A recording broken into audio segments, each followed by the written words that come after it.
नवरात्रि के 7वें दिन देवी मां देवी कालरात्रि का रूप धारण करती हैं। वह दुर्गा देवी के सबसे क्रूर और विनाशकारी रूपों में से एक है। काल का अर्थ है समय और काला, और रात्रि का अर्थ है रात।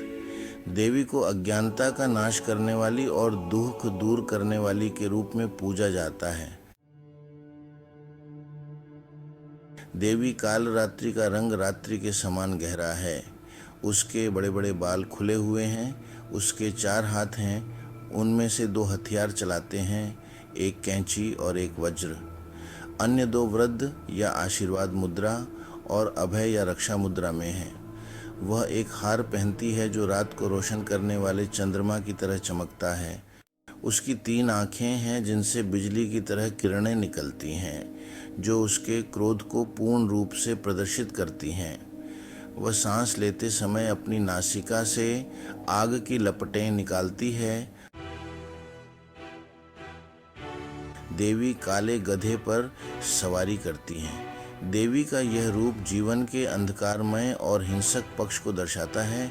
अपने सबसे उग्र और सबसे भयानक रूपों में से एक में प्रकट होकर वह डर पैदा करती है। वह इस रूप का उपयोग नकारात्मकता, क्रूरता और अज्ञानता जैसी बुरी शक्तियों को नष्ट करने के लिए करती है। भक्त उनसे अपने जीवन से अंधकार, अज्ञानता और दुख को दूर करने की प्रार्थना करते हैं। उन्हें शुभंकरी के नाम से भी जाना जाता है, क्योंकि वह सुनिश्चित करती हैं कि उनके भक्तों के अच्छे कर्म फल दें। वह उन्हें नुकसान और खतरे से भी बचाती है। देवी ने कालरात्रि का रूप क्यों धारण किया, उसके पीछे की भी कथा है। देवी के कालरात्रि का रूप धारण करने के पीछे एक कारण यह है कि वह शुंभ और निशुंभ दोनों राक्षसों को नष्ट करने के लिए वह आई थी। इन दोनों राक्षसों ने देवताओं के स्वामी इंद्र के स्वर्गलोक में, देवलोक में कहर मचाया था। इंद्र और अन्य देवता मदद मांगने के लिए वे भगवान शिव के पास हिमालय गए।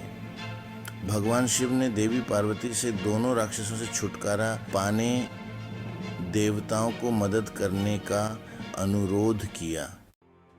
चूंकि उस समय देवी मां पार्वती अपने स्नान में व्यस्त थीं, उन्होंने राक्षसों को नष्ट करने के लिए चंडी देवी का निर्माण किया। बदले में शुंभ और निशुंभ ने देवी का मुकाबला करने के लिए 2 सेनापतियों चंदा और मुंडा को भेजा। चंडी ने कालरात्रि देवी का निर्माण किया, जिन्होंने इन दोनों राक्षस सेनापतियों को मार डाला और परिणाम स्वरूप चामुंडा नाम प्राप्त किया। देवी को मारने के लिए एक अन्य राक्षस रक्त बीज को भेजा गया। रक्त का अर्थ है रक्त और बीज का अर्थ है बीज। रक्त बीज को एक वरदान प्राप्त था, यदि उसके रक्त की एक बूंद भी जमीन पर गिर जाएगी तो उसके स्थान पर उसके जैसा एक और राक्षस जीवित हो जाएगा। इस प्रकार जब भी कोई उसे मारने की कोशिश करता, वह स्वयं पुनर्जीवित हो जाता। इसे हमेशा के लिए रोकने के लिए मां कालरात्रि ने अपने पूरे क्रोध में बढ़ते राक्षस का खून जमीन पर गिरने से पहले ही उनका खून पीकर उसे मार डाला। उसकी मदद से चंडी ने शुंभ और निशुंभ को मार डाला और स्वर्ग को देवताओं को अर्पित कर दिया। एक अन्य कारण यह है कि जब भगवान शिव अनुपस्थित थे तो दुर्गासुर नामक राक्षस ने भगवान शिव और देवी पार्वती के निवास स्थान कैलाश पर हमला किया था। पार्वती ने कालरात्रि देवी की रचना की और उन्हें एक दूत के रूप में राक्षस के पास उसे पीछे हटने की चेतावनी देने के लिए भेजा।